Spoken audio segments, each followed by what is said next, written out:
Eduardo Ramos Ermita was born on July 13, 1935, in Balayan, Batangas, the son of a provincial community shaped by church, family duty, and the rhythms of rural life. He arrived at adulthood with a sense of order and a belief in service. Those instincts drew him to the Philippine Military Academy, where he graduated with the class of 1957. The academy years forged the habits that would define his public life: punctuality, respect for chain of command, and an engineer-like attention to institutional detail.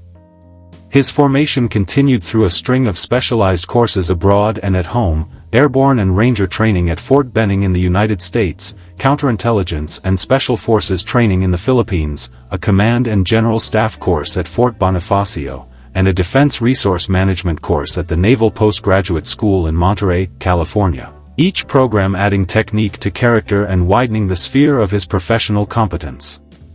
Military career and crisis leadership. Ermita's military career moved steadily from junior command to senior staff responsibilities, culminating in his service as Deputy Chief of Staff of the Armed Forces of the Philippines from 1986 to 1988.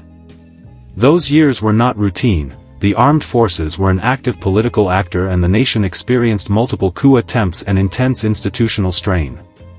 In that crucible, Ermita worked at the nexus of order and politics. He headed the Special Information Group during the EDSA People Power Revolution of February 1986 and later served as Undersecretary of National Defense during the December 1989 coup attempts. His leadership style in uniform was methodical and steady. Colleagues remember him as a manager who sought readiness through training, cohesion, and procedural reforms.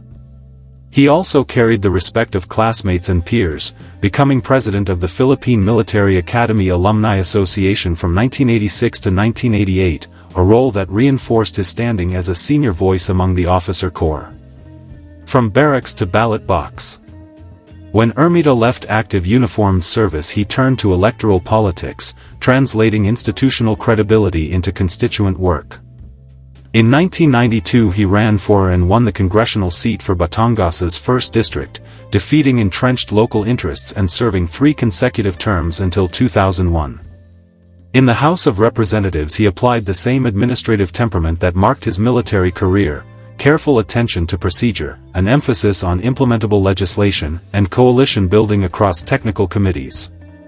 His legislative priorities reflected his background: defense and veterans measures, local infrastructure, and programs tuned to the agricultural and coastal communities he represented.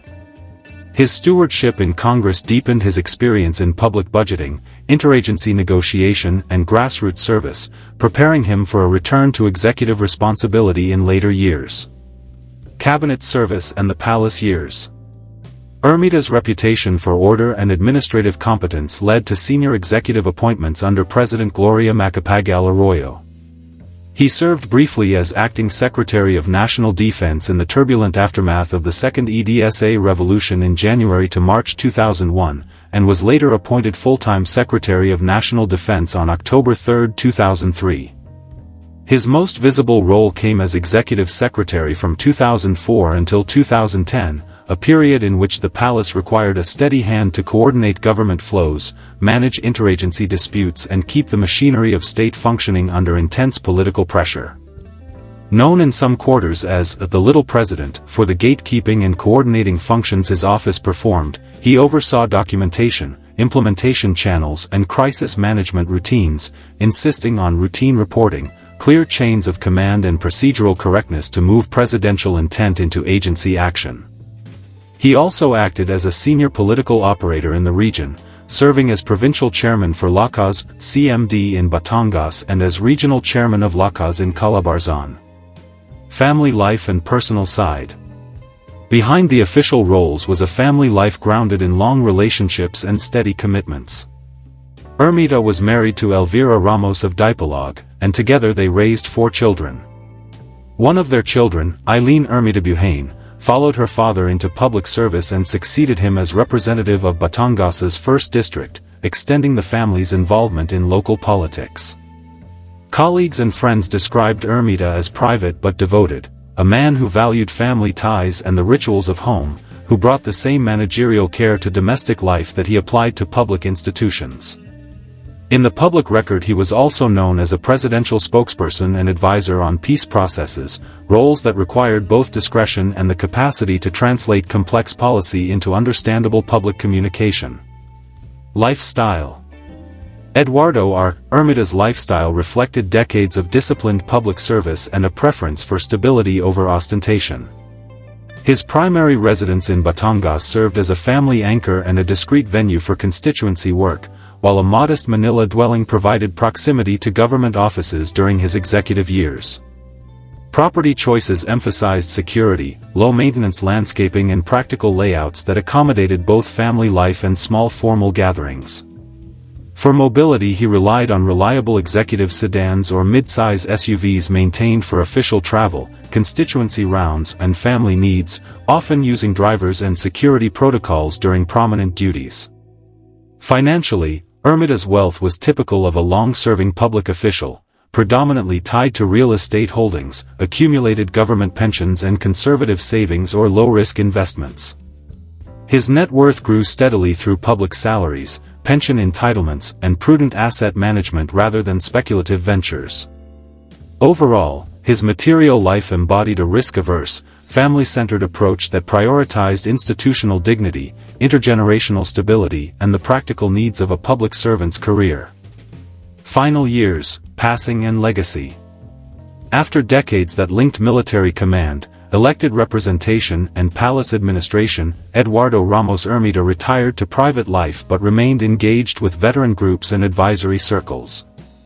On October 18, 2025, at the age of 90, he passed away. His death prompted family statements and public tributes that recalled a long career of institutional service and crisis management. In memory, Ermita is a figure who bridged soldierly discipline and civilian governance, a professional who rose through military ranks, built a legislative career grounded in administrative craft, and ran the executive engine room of the presidency during politically charged years.